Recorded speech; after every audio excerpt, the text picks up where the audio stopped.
అంటే ఇలా సమాజంలో ఏమవుతుందంటే వాయిస్ ఆఫ్ ది వాయిస్లెస్, ఎవరికైతే వాయిస్ లేదో వాళ్ళ తరఫున మా ఓటర్లో మాట్లాడితే, ముఖ్యంగా ఇప్పుడు సందర్భం రఘుది కాబట్టి, రఘు మీద నిజంగా చదివినది మొత్తం అవాస్తవాలు అది చేయని తర్వాత రఘుకు మెసేజ్ పెట్టిన నేను పర్వర్టెడ్ సైకోస్ అని పెట్టిన, అంతే. ఇంకా నేను అంతకన్నా ఎక్కువ అంటే వాళ్ళకి ఇచ్చేది పర్వర్టెడ్ సైకోస్ అంటే ఏదైనా ఒక అంశాన్ని చెప్పేటప్పుడు దానికి ఎక్కడన్నా ఒక ఆధారాలు ఉండాలి, ఒక న్యాయబద్ధమైన సమాజం యాక్సెప్ట్ చేసేటువంటి పెట్టాలి. ఏది పెట్టినా నిజంగా తప్పు చేస్తే ఎవరైనా ప్రశ్నించాల్సిందే, చెప్పాల్సిందే.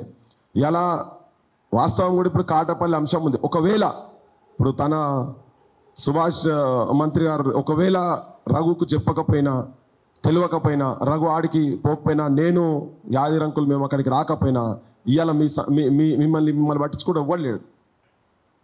ఎవరైనా ఉండేనా?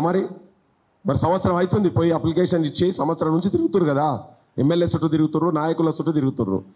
ఓకే, ఇవాళ పైసలు వాళ్ళ పార్టీ ఆఫీస్ అనుకుందాం, రఘుకు ఫోన్లు వచ్చినాయి, మా బొట్టలో కూడా అంటే బంద్ చేసి ఇప్పుడు ఎవరు చేయట్లే మాకు. కానీ ఒకవేళ రఘే కావాలనుకుంటే 10 కోట్ల రూపాయలు ఇస్తారు తనకు, 2 రోజులలో 10 కోట్ల రూపాయలు ఇస్తారు. పెద్ద పని కాదు ఇది, పెద్ద పని కాదు. కానీ ఇక్కడ ఏం చేస్తున్నంటే సమాజం గురించి ఇటువంటి అన్ని ఎదుర్కొని అడ్డంగా నిలబడుతున్నాం మా బాటోళ్ళం. మాకు కూడా చాలా ఒత్తిడులు. ఇప్పుడు ఏం మొన్న ఉట్టిగా 12:30కి రాత్రి ఇంట్లోకి వెళ్ళి అరెస్ట్ చేసి తీసుకుపోయారు. వారెంట్ లేదు, మన్ను లేదు, ఏం లేదు. ఇంట్లోకి వెళ్ళి వచ్చి తీసుకుపోయారు. యాడి తీసుకుపోతారో ఎవరు తీసుకుపోతారో తెలియదు, అంతా మాఫ్టీలా. తనను కూడా గట్టినే తీసుకుపోయారు, ఎవరు తీసుకుపోతారో ఏందో తెలియకుండా. ఇప్పుడు మాకు వాడు లీగల్లా ఇల్లీగల్ అది తెలియదు, ఇల్లీగల్గా వచ్చిన లీగల్ పోలీస్ అది తెలియదు, పట్టుకపోయి ఏం చేస్తారో కూడా తెలియదు. అంటే సమాజం కూడా చెప్పేది ఏంటంటే, ఒక దిక్కు ప్రజల పక్షాన ఇట్లా తిరుగుతుంటే వీళ్ళు ఇప్పుడు ఓపెన్ ఛాలెంజ్ చేసిండు. ఒక పెద్ద మనిషి మాట్లాడిండు, నేను ఆ పేరు చెప్పి మాట్లాడదాం అనుకున్నాను యాక్చువల్గా. కానీ మురళీధర్ రావు గారు, మురళీ మనోహర్ గారు, నాకు కూడా వారంటే అభిమానం ఉంది, గౌరవం ఉంది, ఇప్పటికీ ఉంది. ఏబీవీపీ జాతీయ అధ్యక్షుడు, ఏబీవీపీ జాతీయ అధ్యక్షుడు అంట. నేను సబ్జెక్టు కండిషన్ కరెక్షన్ ఏదన్నా ఉంటే తన రఘుకు ఫోన్ చేసి రఘు మీద ఈ మాటలు మాట్లాడిన కూడా ఇలా మేము కూడా మా బోటలం అందరం మేము రగంబడి ఉన్నాం, ఓపెన్గా చెప్తున్నాం. నేనైతే అవుట్ రైట్గా ఉన్నా రగంబడి. చలో నువ్వు అన్నావు కదా, ఎక్కడ నిజంగా కూడా సమాజానికి కూడా తెలవాలి. నువ్వు ఒక పెద్ద మనిషి, ఒక ప్రొఫెసరు, ఒక జాతీయ స్థాయిలో నీ ప్రభావం ఉన్నటువంటి వ్యక్తివి. నువ్వు ఒక తెలంగాణలో ప్రశ్నించే గొంతు కావచ్చు, వాస్తవాలు ప్రజలకు చూపించేటువంటి గొంతుగా నిలబడినటువంటి వ్యక్తి మీద నువ్వు మీ వాళ్ళు ట్రోలింగ్ చేసుకుంటా అక్కడిక్కడ ఏం సంబంధం లేకుండా మాట్లాడి తన మీద పార్టీ ఆఫీస్కి వెళ్ళి కూడా తీసుకుపోయినారు కదా. నిజం కూడా ఏ టైంలో ఎక్కడ మీ పార్టీ ఆఫీస్కి వచ్చి మీ ఏ నాయకుని దగ్గర పైసలు తీసుకున్నాడో చెప్పాలి. వాస్తవంగా ఇప్పుడు 1000 కోట్ల రూపాయల ఇష్యూస్ బయటకు తీసుకొస్తున్నాడు.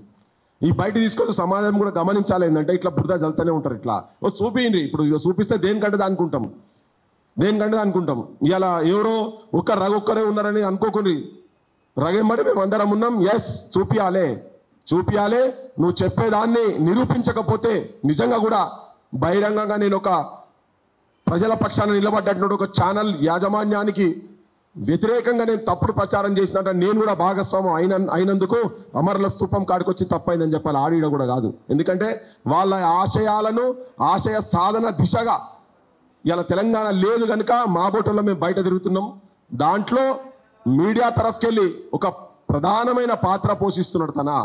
సో అందుకనే ఇవాళ నిజంగా కూడా వీళ్ళు ఇట్లా దుష్ప్రచారాలు చేస్తుడు అంటే ఏది చెప్పినా ఒకటి క్లియర్గా రఘును ఈ ఛానల్ను ప్రజలు ఎస్టాబ్లిష్ చేసిన తననే చెప్తుంటాడు. ఇప్పటికి చాలాసార్లు చెప్పిండు, 10 సార్లు చెప్పిండు.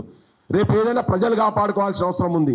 మేము కూడా ఒక కార్యాచరణ పెట్టింది, కాటపల్లి వాళ్ళ ముంగట కూడా ఒక కార్యాచరణ ఏం పెట్టిన అంటే నిజం కూడా మేము ఒక 8-10 సార్లు అనుకున్నాం, అరే వీళ్ళు ఎందుకన్నా రోడ్ల మీదకి వస్తలేరు, వారే మా వాళ్ళు కూడా కాంటాక్ట్లు ఉన్నారు అక్కడ అని. ఒక టెంటేజ్ కూర్చుంటే ఇష్యూ అవుతుంది కదా అని మీ గురించి కొట్లాడడం మేము తయారున్నాం. కానీ మీరెందుకు కదులుతలేరు అని. ఈ లండన్కి వెళ్ళి వచ్చి తన తాపత్రయం ఏంటి ఇదంతా, తన మీద కొద్దిగా తన బాధ్యత మీరు కూడా కొంచెం తీసుకోవాలని మేము కూడా హృదయపూర్వకంగా అడుగుతున్నాం. మేము మీ మంచి కోసమే అడుగుతున్నాం, తెలంగాణ మంచి కోసమే అడుగుతున్నాం. మా బొట్టలో ఏదున్నా మేము మాట్లాడుతూనే ఉంటాం. కానీ మళ్ళా రఘు మీద లేకపోతే రేపు భవిష్యత్తులో ఇటువంటి వాళ్ళ మీద అందరి మీద ఎవరైనా ట్రోల్ చేసేటోళ్ళు ఇటువంటి వాళ్ళు ఉన్నా కానీ అది ఏమవుతుందంటే ఆకాశం మీద ఉంచితే మీ మీద పడ్డట్టే అవుతుంది. మీకు అర్థమైతే లేదు, మీరు ఏం చేస్తున్నారో మీకు అర్థమైతే లేదు. లోపల ఏదో వేరే ఆలోచనలు పెట్టుకొని ఏదో విద్వేషపూర్వకంగా తను ఏం లేని కాడ కూడా మంట పెట్టాలని కనుక మీరు చూస్తే జనం అబ్జర్వ్ చేస్తున్నారు. మీ పరువు మీ పతారనే ప్రజలు చీతు అని ఉంచుకునే స్థాయికి పోతుంది. కాలగర్భంలో కలిసిపోతారు. మీరు ఎట్లా దుష్ప్రచారాలు చేసే దానిలల్లా మీరు కలిసిపోతారు.